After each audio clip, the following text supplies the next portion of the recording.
The Golden Hour Birth Podcast, a podcast about real birth stories and creating connections through our shared experiences. Childbirth isn't just about the child.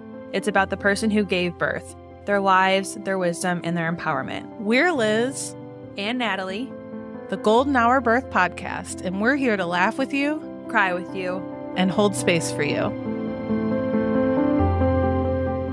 Welcome to the Golden Hour Birth Podcast. I am your co-host, Liz. And I'm your co-host, Natalie. And tonight we have Lara from Cambridge, Massachusetts on.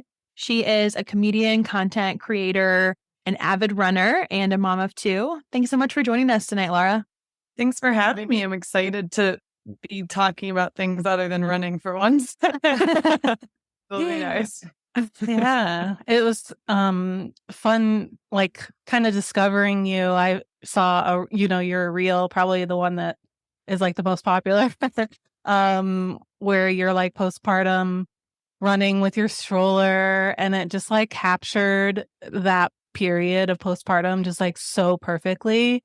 And like I loved your twist on it. It was so good. You all have high hopes. Hopes. Delusional high hopes. But you know what? You got to be optimistic when you're pregnant. You know, I'm never going to squash a woman's dreams of like what they hope their postpartum journey to look like. I just love the part, can't leave the baby. So tonight, my husband was out to dinner, and so I put the boys to sleep and like left their room, and then like immediately went and put my shoes on to go for a walk. And I like got out the front door, and I was like, "What are you doing?" I forgot he wasn't home, and you can't just leave your house with your two toddlers. I wish you could. I know.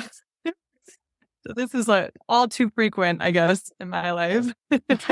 I think it's funny, like the nights that my husband is gone are the nights that I really want to like go for a walk.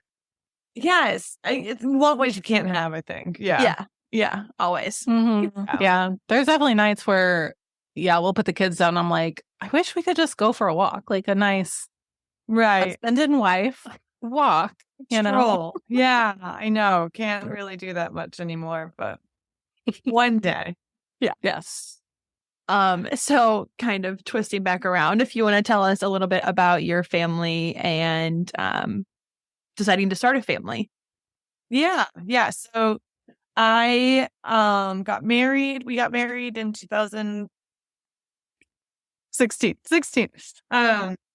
And I am 3 years older than my husband. So as many know, unfortunately, that plays into kind of family planning. And I was 30 when we got married, or almost 31. And so we were out in San Francisco where we had been living for the last 5 years, and decided that whenever I got pregnant, we would move back east because both of our families are East Coast. Both of our like parents are. So yeah, we both always wanted kids. It wasn't really that wasn't up for debate, just kind of like when. And we were just really lucky. Like I think a year after we got married, a year and a handful of months, I was like, okay, maybe would be a good time. And I got pregnant immediately. And I was like, oh, okay. But it was great news. And we lived at the time in like a 300 square foot apartment in San Francisco. It was basically above a 2-car garage. And it was this magical cottage that was like in a rose garden, but very much not big enough for a baby. Like people are like, oh, you could have had a newborn there. There wasn't even like floor space for a bassinet. I mean, it was so tiny. We had lots of jokes about if we could put the bassinet out on the porch, lift up the couch. So, those IKEA couches, storage. But ultimately decided to move back east before the baby was born. So I have 2 boys, Jack and Julian. Jack's the older one. And when we moved back, like I look back at that time and it's a little sad now, because I had like we talk about postpartum depression all the time, but I definitely had it coming into labor. So like it was summer. He was born in September, and it just was such like it was just a sad time in general. And I was pulled away from my community in San Francisco. I had no friends back east. All my friends from college. I went to school in Boston, but they had all since moved. And so it's super isolating to be pregnant in general. It's kind of, especially when you're a runner and that's kind of how you build your community. I wasn't doing that anymore. And so it was tough. And, you're heading into this thing that you've never done before, and it's terrifying. You just don't know how it's about to like uproot your life.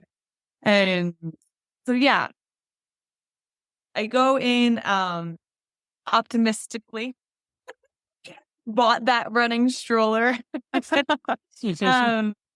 But yeah, it was exciting, but it was a tough period I look back on. And I kind of like set myself up for a tough postpartum period, I think, because I just didn't have the village that everyone talks about, you know? My parents are 3 hours away. My husband's parents are close. But it's just, you know, like we had friends that were family in San Francisco. And so it was really tough leaving them behind. How many months were you when you moved? I think it was 5 months. Okay. That's a lot. 5 or 6. Yeah. Yeah. And it's like nerve-wracking, like changing doctors and like trying to practice that kind of suits you. But we just got lucky there. Obviously Boston's got a great medical, you know, reputation. There's a million hospitals here. So it was pretty smooth. It was pretty smooth. The biggest thing was when we got the genetic testing done for Jack, we got got flagged for potentially having Down syndrome. And so I opted to get an amniocentesis like the day before we left San Francisco. Oh, wow. I was like about to get in the car, but I was like, let's do this. It will soothe. Like, you know how you can get a couple different more options. Like you don't have to get an amnio, but I was like, it will ease my mind. I'm someone who would just like to know everything. So luckily, I think we got those results a week or two later, and then it was all fine and good. And I think I was still on the road, so I drove solo. I drove the car back to Boston, but I did kind of like a whole zigzag through the country to see my friends and stuff. So that was really fun too, just to kind of like, because I wasn't rushing to a job or anything, so I was like, my time. That's nice. But getting that phone call was really great. Just clear my brain, you know. Yeah. Did you were you a runner then? Always. You've always been a runner? Yeah. Yeah. Did you keep running when you were pregnant? And I did. I kept running for as long as I could. Probably I had pain. I wouldn't call it pain. I had discomfort. Just heaviness. I hated the fact that I had to pee immediately, like even early on. Like you don't even have a belly yet, but you have to pee. You're incredibly out of breath, like 8 weeks pregnant. It was just like blowing my mind. And I was like, this is just frustrating. But I think the PT in me actually, the athlete in me wanted to push. The PT in me was like, don't do it. It's not worth it. And so I listened, and I ran on and off probably till about 16 weeks, 17 weeks. And then I was like, I think I hopped into a couple fun races just to run slowly with friends. But I did not run through my pregnancy like kind of I thought I would, or, you know, that you have. But I was like, you know what? All good, because I will recover easier. And it worked out for both pregnancies for me. I just didn't really run much during the pregnancy, and I had no injuries to deal with postpartum. So, and I kind of contributed to that, you know? Yeah. When you were feeling like pretty down when you moved, did you feel like you had depression, or were you like, now is it like looking back? Now you're looking back. Yeah. I had never struggled with mental health prior. And so I kind of just didn't know. And so I just figured you're bummed because you moved, you had blah, blah, blah, blah, blah. But I think there was also like a hormonal component that I was just choosing to ignore. I knew doctors who didn't know to like, who didn't know me, right? So they may have asked a couple questions, but it's not like someone who knows you and you're like, yeah, you should like ask about medication or whatever.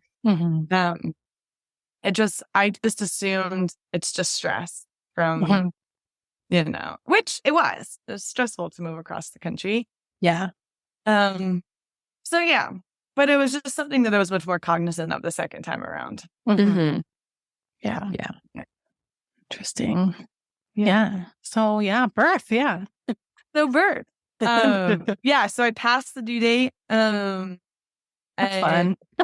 I know. It was like 3 days past the due date was my husband's birthday. And it was that night at like, I went to bed. It was a Sunday night. And at 11 o'clock, I just felt this huge gush in the bed. I actually think I felt a little bit and I jumped out of bed and then it gushed all over the bed. Oh. It was like a proper water break. Yeah. And I was a little bummed because I wanted this to like happen in public because I really wanted a story. I was like, oh man, okay, well, whatever. So, called the hospital. They're like, do you have contractions? I was like, no. And they're like, okay, well, come in at like 8 a.m. or 9 a.m. Tomorrow. And so I was like, okay, so unless of course your contractions pick up. And so I like got into bed, but of course I didn't sleep because I'm just like, I was having very subtle, like almost period pain type contractions. And my husband's fast asleep. He's like, I'm going to go back to bed. I was like, sure. And then you're like doing the timer on your phone, the whole bit. And probably around 3 a.m., they started to pick up. And of course, your first time, you don't know. So you're like, this must be the bad stuff. No, you have absolutely no idea. But you're like, okay, well, we should definitely go to the hospital. Yes. So we called and they were like, yeah, come in. And so it was like so smooth because I really wasn't in that much pain. What I thought was pain, but of course it was the beginning stages. And I was like, like a little bent over, but like still fine, still walking around. And so we get into a room, we do the whole thing. And probably like 3 hours later, I remember the sun coming up and being like, I need the epidural now. And of course it takes like an hour because the anesthesiologist is caught up and yada yada. And then you're like, what did I? But something that happens with me is that I'm like, well, okay. So the epidural worked wonders, took a nap, had just a relaxing day at the hospital. It was wonderful until it wasn't. Like all of a sudden, so he was born at 6 p.m. So I would probably say around like 3 p.m. Like I could really okay. So first off, the epidural was incredibly strong. I couldn't even wiggle my toes. Like I couldn't move my legs, which that was very bothersome. Like I wanted to kind of at least be able to adjust them a little, but okay. So they're like moving me around and then labor stops. And because, for whatever reason, but sometimes the epidural. So then they start pumping me with Pitocin. You got the tube going, right? Then the epidural wears off. Oh my God. This hit me like a Mack truck. And so I went from being completely numb and feeling great to being like 8 centimeters, Pitocin, and just everything kind of like flying at me at once. And I was, of course, screaming. And so then I'm like trying just to labor through it. And we're waiting for the anesthesiologist to come back and hopefully fix the epidural. And by wear off, I mean, I know that's like the wrong way of saying it. It must have just gotten like kind of like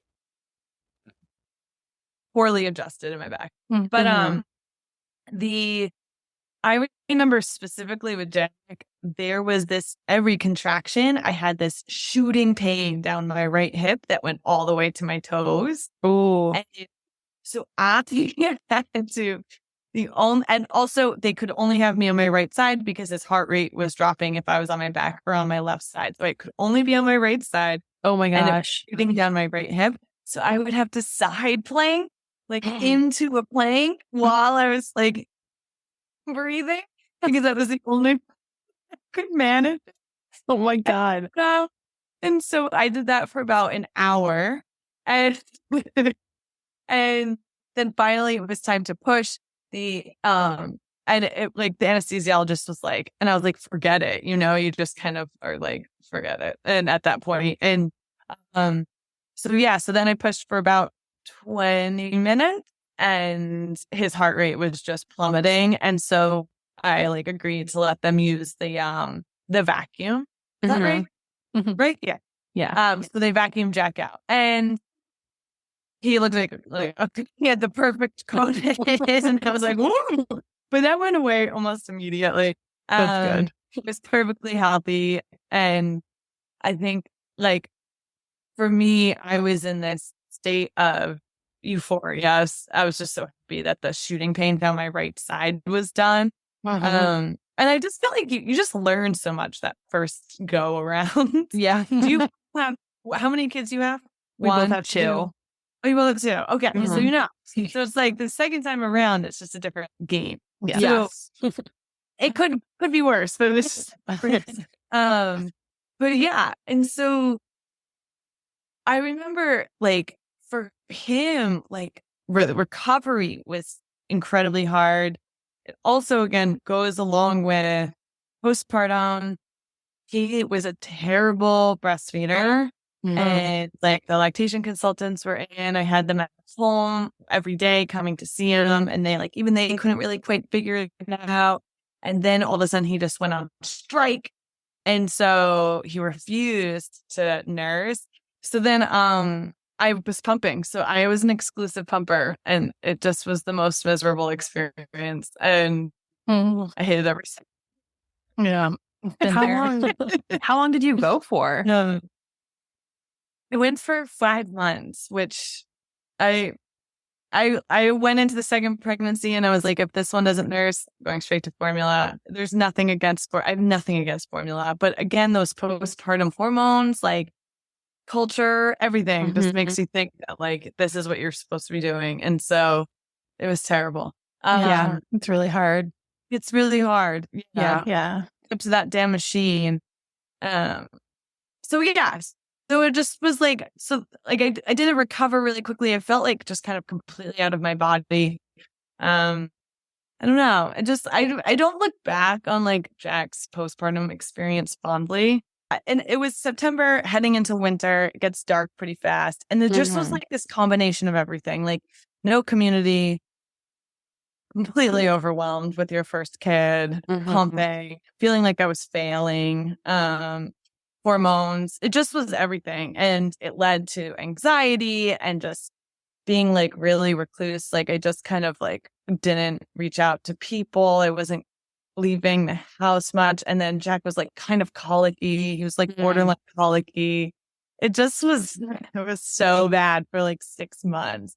Oh, you wonder like how you get through it sometimes. Like now you're Right? so far past it, but you're like, how did I do that? How did I do that? Yeah.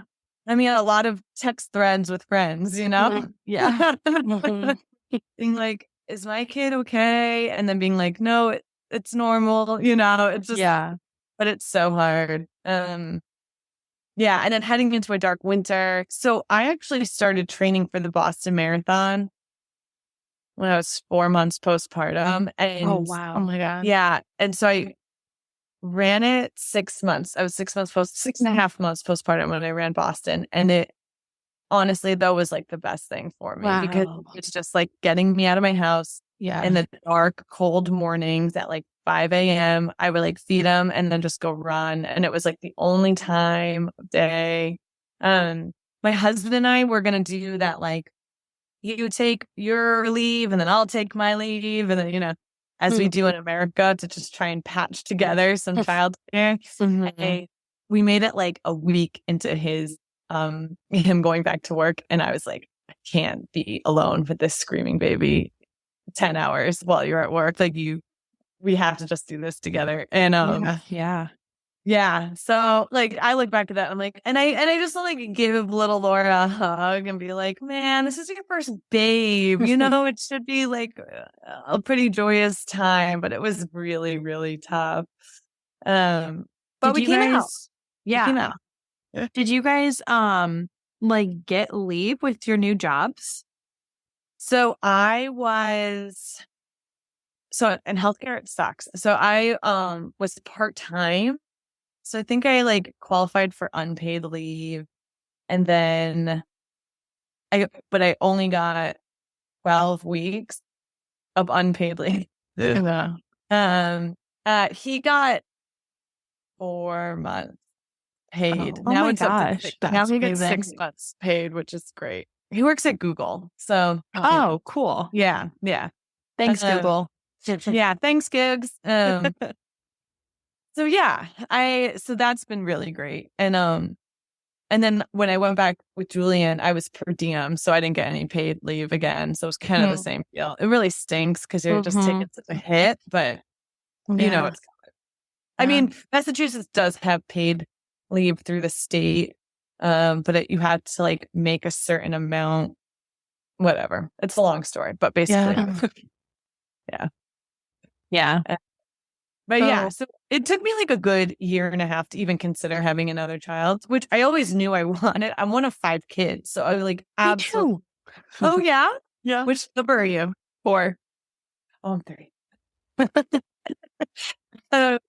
I always knew I wanted a sibling for my child, but like, man, the first year of his life, I was like, and then he was a really hard toddler. I mean, he was so tough.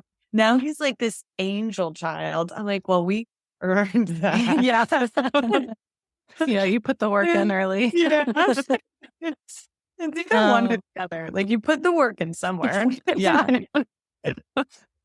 Yeah. So then I like to even consider that. I was like, okay. And then he during the pandemic summer, like 2020 summer, I was like, let's just do it. Let's just like this now. We both got pregnant in 2022. Yeah. What else was there to do? Yeah. Oh my gosh. Totally. It just was like at the beginning of the pandemic, everyone was really nervous. But then when we realized we were just kind of like in this for the long haul, it's like, okay, let's have babies. I'm kidding. Let's bring a child into this fucked up world. Yeah. Yeah. And so with Julian, kind of the same thing, same thought process went into it. What sucks is getting back into shape and then losing it all again. So it was like pretty good. But yeah, I got pregnant, I think like 4 months into our attempts of like actually paying attention. His was really smooth. Jack had like a couple bumps, like the amnio, and then I kind of had some like cardiac stuff, but like Julian was so smooth. I was super distracted because I had this 2-year-old. So it just kind of went by a lot faster. I gained so much more weight. I'm also one of those people that like gains weight when they leave the hospital. Like, I like birthed like an 8-pound baby and a placenta, and then I gained 10 pounds in the hospital. I don't understand. It doesn't make any sense. And like my body, I don't think naturally makes milk easily. So I'm one of those people who's constantly having like good fats and, just like constant calories just to try and if I like miss an afternoon, you see it immediately in my milk supply. So I'm consuming so many calories to make the milk, and I'm just like gaining weight postpartum. It's so funny. But yeah, so Julian's birth story. Okay, so we live in a 2-family house, which is really common in Cambridge. And upstairs, our neighbor is a saint. And first off, she like listens to our circus down here all the time. But she's also just like super involved, loves the boys. And so she was our like middle of the night, person if I were to go into labor. And about this was 3 days before his due date. At about 5 p.m., I started having light contractions, but I went to bed and they just kind of started picking up throughout the night. And I didn't even tell my husband. Like, he was just asleep, sound asleep. And I was like, it's better for everyone. And so I was up the whole night kind of counting them. And about like 4 a.m., I got up and I went into the living room and I watched Sex in the City while I like labored. Love that. And my goal was to make it until 6 a.m. because that's when I know Natalie usually wakes up. And I just really didn't want to inconvenience her. So I was like, I can do this. I can labor mostly at home. This is my second time around. We live 2 minutes from the hospital. So super easy. Yeah. So of course you I could just run there. I could run there. I could run there. Run the baby out. That's a big story. So yeah, so I was like, okay. I call a hospital. They're like, we're really busy. Like, maybe take a shower. Kind of like it sounds like you still have a little ways to go. And I'm like, okay. Yeah. Okay. So I was like, okay, I'll go take a shower. I didn't even make it down the hall. All of a sudden, it just went from like 30 to 60. And I was like, shit, like, we got to go. So I woke Connor up and he was like, what? Like, you're in labor? And I was like, not only am I in labor, we're going right now. I've been in labor for 13 hours. And he went upstairs, got Natalie, made sure that they were all set. We get in the car, we drive to the hospital, we get out of the car, and he's like, I forgot my bag, my wallet, like everything. And I was like, okay. Perfect. You'll did. I was like, I feel like you need ID. I don't really know why, but I feel like you should have your ID. So I was like, let's go home. And like I said, it's 2 minutes. There was something about that 2 minutes that again pumped it up like another notch. He ran back in, ran back out. And then when I got back to the hospital, we parked down the street because Cambridge parking, like it's, I could have parked in the lot and paid, but I live in the neighborhood. So like I had the street sticker. So all I had to do was walk a block, and it took me like 15 minutes because I was stopping every 2 or 3 feet. So we get into the triage, you go upstairs, you go into the triage, and they're like taking my blood pressure and stuff. And it's just right, just like every 2 contractions, it's going up another notch and then another notch. And when I got there, I was at 5 centimeters, which I was very proud of myself for. Yeah. Yeah. That's amazing. And I was like, all right, epidural, please. And so they were like, okay. I was like, I definitely want one. Just like, go get the anesthesiologist.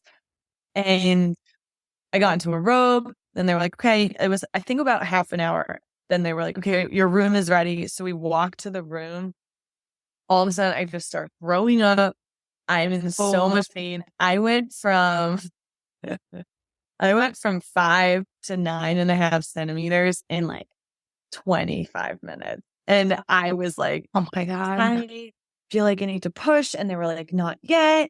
Not yet. And I was like, I really want this epidural though. But because they were like, no, you're not quite there. And I was like, oh, holy shit. And so I got the epidural, and you have to sit completely still. I'm puking into a bag off the side. I'm like holding myself because I just know that I'm like about to freak out. I'm in so much pain. I had back contractions. Back labor is something else. Yes. Different kind of hell. But luckily, no shooting pains down my right side. There you go. No planks. But yeah, just that wild how it just went. Like, I labored all night. So that's what's like weird. I labored all night, and it was a very gradual build, and then it just shot up. Yeah. So I got the epidural, and it started working, and they're like, we really want you to get to a full 10 before you start pushing. And because I couldn't feel it anymore, I was like, okay, I'm down with the plan, because I'm comfortable. Well, just like in Jack's, it didn't work after like 20 minutes. The epidural was like not working. And so I was like, okay, please tell me then that I'm allowed to start pushing. And my nurse, I'll never forget my nurse for Julian. Like Jack's, they were kind of for Julian. I was like, the next day, I was like, Connor, can we like buy her a car? An angel from heaven. But the doctor was like, not like, he thought it was going to take a little while. So like, he just was like, yeah, I'll put around. But yeah, you can start pushing. with the nurse if you want. And so it was like Connor and the nurse. And I asked this time to like be on my side because I thought that would help. Just it felt more natural. And so, yeah, I pushed for like 15 minutes and they were like, stop pushing. And I was like, no, how do you do that to somebody? And they're like, no, talk to her. And I'm like, well, I told you I'm efficient. And, and because you can feel without the epidural, I do think that helps you with your pushing. Like you can just like actually figure it out a little bit faster. But yeah. And so he came running in, begging me not to push while he gets like all his sterile shit out. And I'm like, what? Am I supposed to like close my legs right now? This is absolutely wild. That was very frustrating. But yeah. And then for Julian, we didn't know if it was a boy or girl, but like I knew 100% it was a boy. And he came out and someone said, she's beautiful. And I got so excited. Oh. I love my boys, but man, I was so excited it was a girl and it was not a girl. They just not look all the Connor way. was like supposed to like be like say the name, but he was sobbing and he like couldn't get it out. And I was like, tell me, like, what do you see down there? Like, don't tell me what you see down there. But yeah, so yeah, and then he was great too. And then he kind of classic second kid was just easier, you know. He was better at nursing immediately.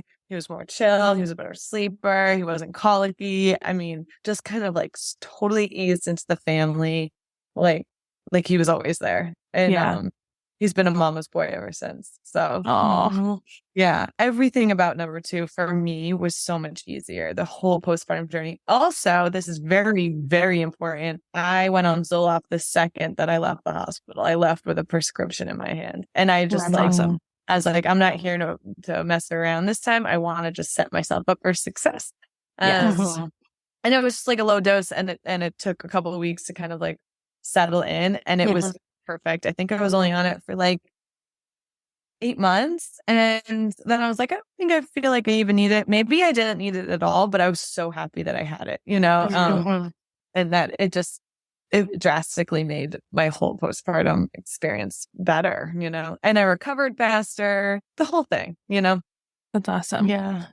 Did you ever seek like medical or like a counselor when you were postpartum with your first, when you were feeling? I didn't. I ended up seeing a therapist, I think a year when Jack was a year old. And at that, it was funny. Like I see the therapist as I was feeling better. It's like almost like that looking back on the last year. And I was like, wow, I was in a dark place. Like, let me talk it out. Let's work through that. Yeah, for sure. Work through it. So, I got a therapist at that time. I never went on medication that time around, but I highly recommend it. If it works for you, it's incredible. And I was able to like safely breastfeed on it. And it just was so nice to just have that one extra tool, you know? Yeah. Yeah, for sure. Yeah. We love medication. Yeah. Very pro medication. Yeah. Yeah. So how did you get started on like making reels for Instagram and like being a content creator? So after I had Julian, I was kind of burnt out on PT. I've been a physical therapist for 12 years, and I was like, I want to go back to PT. I just don't want to do it 40 hours a week. Yeah. So I started I used to have a podcast and like used to interviewing people. And so I created this production company called Folktale Film, and I made legacy videos. So I would interview people all about their lives, and then their families would have these videos forever. That's cool. That's so cool. Yeah. And that was fun. It was a ton of work. Like these videos are like almost 2 hours long. And so it was a ton of editing. So I was like, okay. And then I was like, I don't like, this is great, but is this like fully what I want to be doing? And so I was just kind of exploring all these things. And then one of my friends was like, you should start doing comedy. And I was like, I don't want to be in front of the camera. Like I've never been in front of the camera type of person. Like I've never used to take selfies or anything like that. And so then she's like, just make 2. And so I made 2 and they did really well. And one of them was that stroller video. And so the running stroller one really took off. And then I started talking and I realized like, it's not me vlogging day to day about my life. Like if you look at my feed, you actually don't learn that much about who I am because I'm playing characters and it's always about running. So that feels good to me. Like I'm not someone who feels totally comfortable going on the internet and telling people absolutely everything about my life, what I'm up to today and blah, blah, blah. But I can go on and be an idiot and just like write a comedy sketch and act it out. Like that to me felt less embarrassing, which to many people, it would be very much more embarrassing. But yeah, so I just kept doing it. And because of like my, friends and like past jobs and run connections, I knew people at different run brands and I just emailed them out of the blue and was like, I'm making these videos. Do you guys want to pay for them? And they were like, yep. I was like, okay, cool. And then that just it all snowballed very quickly. That's awesome. It's been a year yet. So yeah. Yeah, that's cool. I have a problem talking about myself too. Like I'm like, okay, I'm gonna make a TikTok and like I put up the camera and I'm like, what? No, never mind. I know. And then I don't want to put my kids online. So I don't have them anywhere near it. Connor's like, I think maybe in 1. Like it's really just me acting like a fool. But it's all about running. And so it's kind of like, I don't know, it resonates with anyone who's ever put on running shoes. It's just, they're kind of like inside jokes to the sport. And so yeah, they're really, really fun. And it's given me opportunities, that I never would have thought I had, like working with pro runners and such a dream. So it's been a great year. It's been a great year. So I stopped doing PT because it was just paying the bills. And I was like, well, then I can just take a break. Over the years, I've taken breaks from PT. I find it to be really healthy for me. So I'll just take a break for a little while and see how it goes. And when I become irrelevant, then I'll just go back to the hospital. That's awesome. Yeah. I have a pretty healthy relationship with it. I'm not worried about like having people love me for the next decade. Like I'm like, yeah, this is only a year. Yeah. I know. Yeah. Yeah. Who knows what'll be the next thing? Yeah, totally. Right. That's just how it works. So yeah. It's been really fun though. And I'm grateful for it. Yeah. I love really funny. Yeah. I love the part where you're like passing MIT and you're like, and the boys will know that they will never go here. Don't let them think that they are MIT grads in their future. It's so good. That's like always the joke, like living in Cambridge, especially in our neighborhood.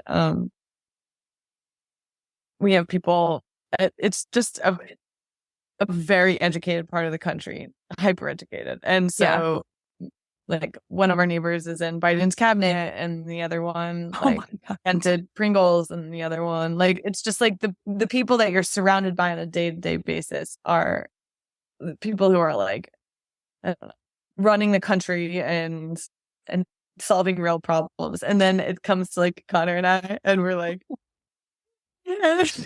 like, I make videos for the internet. But I'm not doing that. I'm a physical therapist. And people are like, whoa, that's like a real person's job. I'm like, and we definitely don't belong in this area, but it's interesting to say the least. Where are you guys both from? So he's from the suburbs out here. I'm from upstate New York, like suburbia, upstate. Yeah. Okay. Cool. Yeah. Anything else you want to add or any advice you have for new moms postpartum?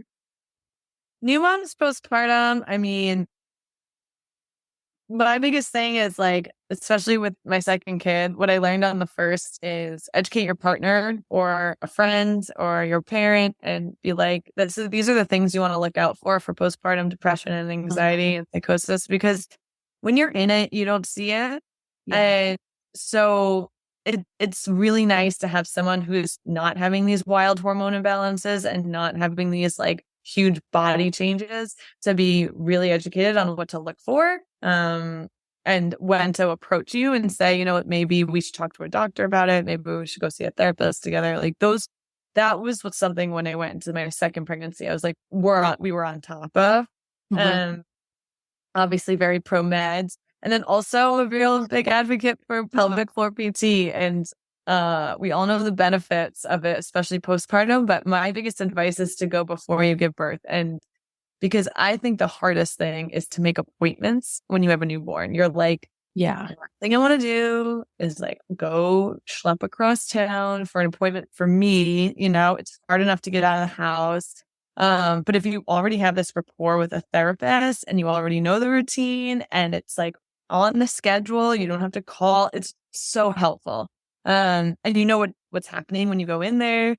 They're already giving you exercises to start, like postpartum. So that's I think just like a really good thing to add to your list of ways to help yourself and set yourself up for a good postpartum experience.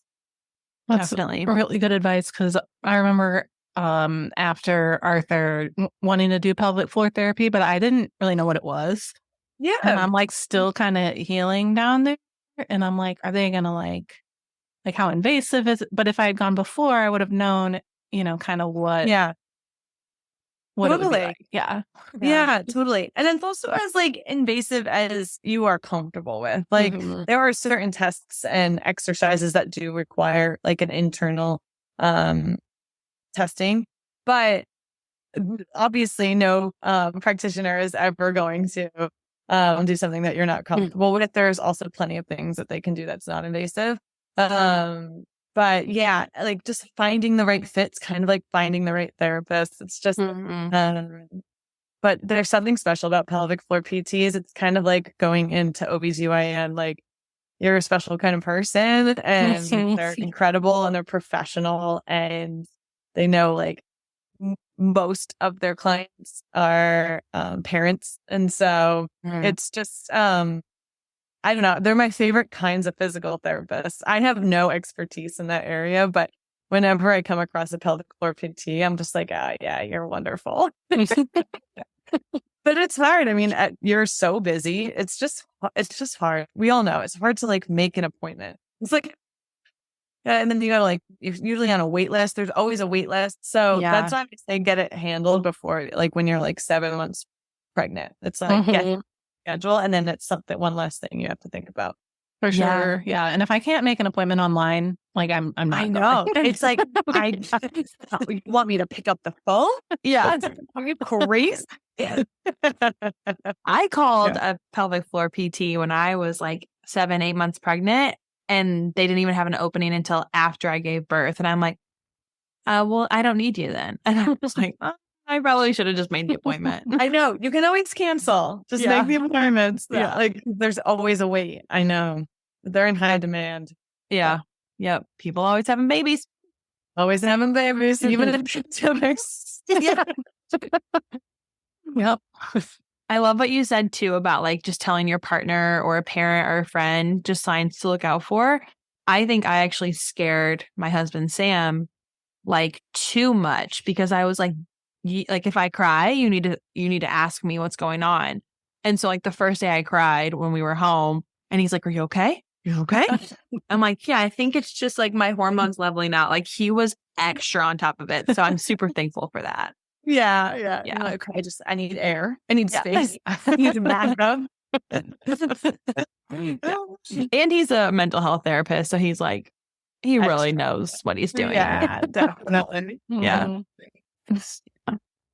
Well, awesome. Thank you so much for coming on and sharing your wonderful stories and your different experiences postpartum. I'm happy that the second one was just, coming through and it was all better all around. Yeah, definitely. It's the experience in both childbirth and postpartum. It's just, there's nothing that can replace experience, right? It's just the best. It's a confidence builder too. So Mm-hmm. So true. We have a third. I feel like I'll just be able to do it with my eyes now. That's awesome. So where can people find you online if they want to see your hilarious videos? Yeah, so I'm at Laura McGreen, mostly on Instagram. I do put them on TikTok. No one really likes them there. It's a different crowd. Yeah. Instagram is the main thing. Yeah. Nice. Well, thank you so much for coming on and sharing Thanks your for having story. me. Yeah. Yeah. And for our listeners, we'll post all your information in the show notes. And just thanks for listening, and we'll see you next week. See you next week. Thank you for joining us on this episode of the Golden Hour Birth Podcast. We hope you've enjoyed our discussion and found it insightful and beneficial. Remember, the Golden Hour Birth Podcast is made possible by the support of listeners like you. If you appreciate the content we bring you each week, consider leaving us a review on your favorite podcast platform or sharing the show with your friends and family. Your support helps us reach more people and continue creating valuable episodes. If you have any questions, suggestions, or topics you'd like us to cover in future episodes, we'd love to hear from you. You can reach us on our website, www.goldenhourbirthpodcast, or connect with us on social media. We value your feedback and want to make sure that we're delivering the content you want to hear. Before we sign off, we'd like to express our gratitude to our incredible guests who joined us today. We are honored that they trust us enough to be so open and vulnerable. We're grateful for their time and willingness to share their stories with us. If you're interested in taking the conversation further with us, join us on our Facebook group, The Golden Hour Birth Circle. We'll be back next week with another exciting episode, so be sure to tune in. Until then, stay golden and remember to take care of yourself. We'll catch you on the next episode of the Golden Hour Birth Podcast. Bye!